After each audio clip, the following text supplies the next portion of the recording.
এখানে উপস্থিত হয়েছেন, আমি প্রথমেই আপনাদের প্রতি সমবেদনা জানাচ্ছি। আমরা অত্যন্ত দুঃখিত ইসরায়েল বাংলাদেশের যে 5ই আগস্টের আন্দোলনের পরে, এই দেশ স্বাধীন হওয়ার পরে যখন আমরা এখানে আন্দোলন গড়ে তুলেছিলাম, সেখানে যত অফিসার আছে, অ্যাসিস্ট্যান্ট আছে, সবার দাবি পালন হয়েছিল, সবার দাবি আদায় হয়েছিল, কিন্তু আপনার এটা হয়নি, আপনার কষ্ট পেয়েছে। আমি এর জন্য আপনাদেরকে সমবেদনা প্রকাশ করছি। সেই সাথে আপনাদেরকে আমরা আশ্বস্ত করে দিচ্ছি, আমরা সেই সাথে আপনাদের আশ্বস্ত করছি, কিন্তু তখন আমরা এটা রিয়েলাইজ করেছি যে আপনারা আসলে অনেক ব্যথার মধ্যে আছেন, কষ্টের মধ্যে আছেন। এই জন্য আমরা ব্যাংকের মেইন হিসেবে 14 জন সমন্বয়ক, আপনাদের 11 জন সমন্বয়কের সঙ্গে বসছিলাম। আমরা 25 জন সমন্বয়ক আপনাদের স্বার্থের জন্য একসঙ্গে কাজের কাজ মিলে এখন থেকে কাজ করার আমি ঘোষণা করছি। আমার বক্তব্য বলে স্বাগত ভাই কথা বলবেন।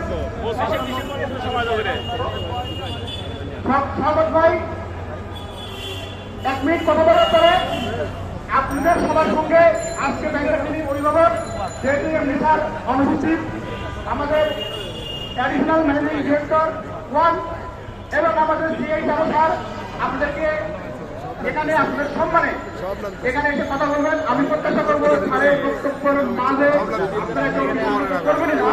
স্যারের বক্তব্য শেষ হওয়ার সঙ্গে সঙ্গে ইসলামী ব্যাংকের জাতীয় চারিত্র ঐতিহ্য, আমাদের যে কর্পোরেট কালচার, আমরা অবশ্যই সেটা মেনটেন করবো। আপনাদের ব্যাপারে আমরা কথা বলবো, আপনাদের কথা বলতে হবে না। আমি এই কথা বলে সকলের দৃষ্টি আকর্ষণ করছে, আইন শৃঙ্খলা বাহিনীরা একটা কথা দিয়েছেন, সবাই মোবাইল মানিব্যাগ সাবধান রাখবেন। আর 21 রাত থেকে মনোযোগ থাকতে গিয়ে অনেক ঠিকাদাররা দিয়ে দিতে পারে। এটা আইন শৃঙ্খলা বাহিনী থেকে অ্যালার্ট করা হয়েছে, আপনারা একটু অ্যালার্ট থাকবেন। এইভাবে স্যার কথা বলবেন। আসসালামু আলাইকুম ওয়া রাহমাতুল্লাহ। প্রিয় ভাইরা, আপনারা গতকাল থেকে এখানে আপনাদের দাবি দেওয়া নিয়ে আন্দোলন করছেন।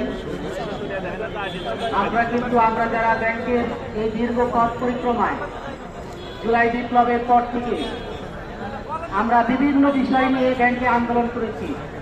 আমাদের ব্যক্তি স্বার্থ নিয়ে আমরা অনেক পরে কথা বলেছি। আমরা গুলির মুখে ছিলাম। এই যে জায়গায় বসে আছেন ভাইরা, এই জায়গায় আমাদের ভাইদের গুলি ছিল, রক্ত করেছিল দীর্ঘদিন। আমরা গুলির সামনে তাদেরকে প্রতিহত করেছি, খালি হাতে তাদেরকে প্রতিহত করে এখান থেকে বিতাড়িত করেছি।